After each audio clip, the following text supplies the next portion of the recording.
God, I promise I'm gonna spend some time with you in just a moment. I kind of just want to have some me time right now. Why is it like I can't stop scrolling? Maybe just another moment. I feel like I can't stop. Just a few more moments and I'm gonna wrap it up for real.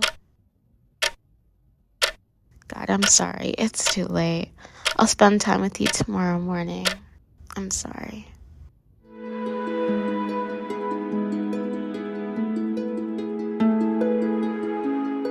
It started off as a normal Monday for me. I was having a productive day, getting ready for classes, going to classes, then going to work, and then finally practicing my speech. Everything was okay until things just stopped. As I shared with you guys in my last video, I experienced the iPhone's yellow screen of death, and it's an Apple hardware issue. Today's video is about how that event forced me to have to face my addiction head on. So initially, after my phone failing me, I tried to carry on with normal life, getting my schoolwork done. But as I was painfully reminded of, literally everything is connected to my phone. I tried going about the normal school day, going on as if things weren't extremely inconvenient. But it didn't matter where I went. If I was in chapel, I was in class, I just was so down. No energy, just focused on everything going wrong. It wasn't until later when I was on FaceTime with my parents that I finally just broke down. Everything was coming at me at once and I just felt so overwhelmed, like I didn't know what I was gonna do. I really had lost my happiness.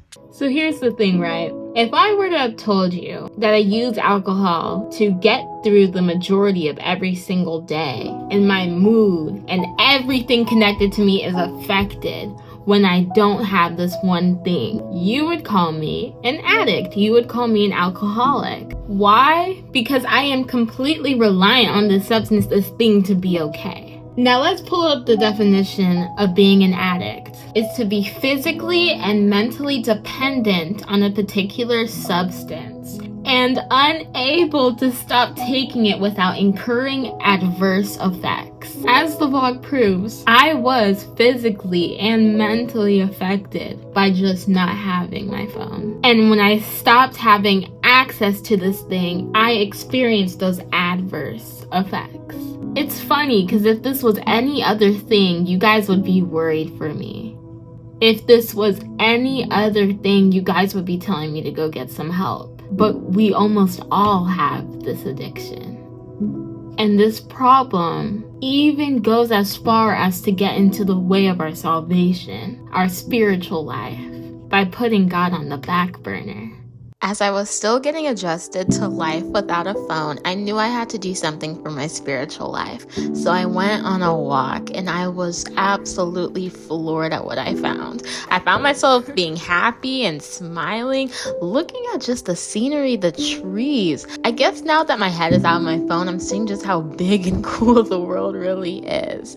I made my little journey down there.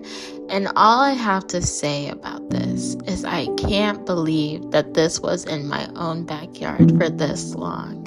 And I didn't know. I've been at this school for over a year now, and I had no clue. But as I walked to the backyard and I saw the beautiful river, I was more than overjoyed because this reminds me of back home. It's only back home that I've experienced a big, huge, peaceful river like this. It's the perfect place to just take a moment and spend time with God. It was so peaceful and I was just so grateful to experience it. It's so cool. As the days passed on, I learned how to enjoy the little things in life. I started on a brand new Simpsons painting, and if you know anything about me, I love painting, and The Simpsons is my little obsession. Something I also learned to enjoy was just a nice, warm, hot meal. It really was just the tiny things. It was sitting down and enjoying every single bite, even though everything wasn't exactly as I wanted it to be. It was watching comfort movies and rating the food as I ate it. Somebody once brought up a really good question, and it was, what if we spent as much time with God as we did with our phones? What if we spent as much time reading our Bibles as we do with our phones? And it was a really good visual, I'll put it here. But it got me to thinking, because imagine that, literally, if we did that, we would be some of the smartest people to live. We would know the Bible like the back of our hands. We could bring so many people to Christ because we would have that knowledge to answer their questions. And as I was like, man, what if? I realized something. We are literally in charge of our own realities. If you want to make that change, if you want to be that person, you literally right now can be that person. You can be literally whoever you want to be and live the life you want to live. Don't let yourself be fooled by this reality that we trap ourselves in. School, scrolling on our phone, repeat till the next day. I decided I had to take my own advice, live the reality I wanted to live. During this time, I noticed something, and that is comparison really is the thief of joy.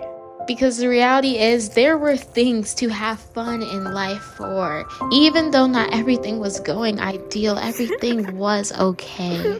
But the second I allowed my mind to go on to the things that I didn't have, suddenly things weren't okay, things weren't good enough, and I could not enjoy where I was at right now. And how often do we do that? Overlook over the blessings and the beautiful pockets of enjoyment we have right now, and covet and focus on the future of the things we hope to have, completely missing the present and what we do have. Being content is probably one of the biggest factors in happiness. It's being content in every circumstance, whether things are going right or whether they're wrong. And through my iPhone disaster, that's what I was forced to learn. And no, I'm not going to pretend and act like I am not still addicted to my phone or random electronics I get my hands on. But what I have found is that my joy, my satisfaction, and my peace in no way needs to be reliant on what I don't have, including my phone. There's precious little moments in every single day, and it's time I open my eyes before they fleet away again. Bye, you guys, and thank you so much for watching.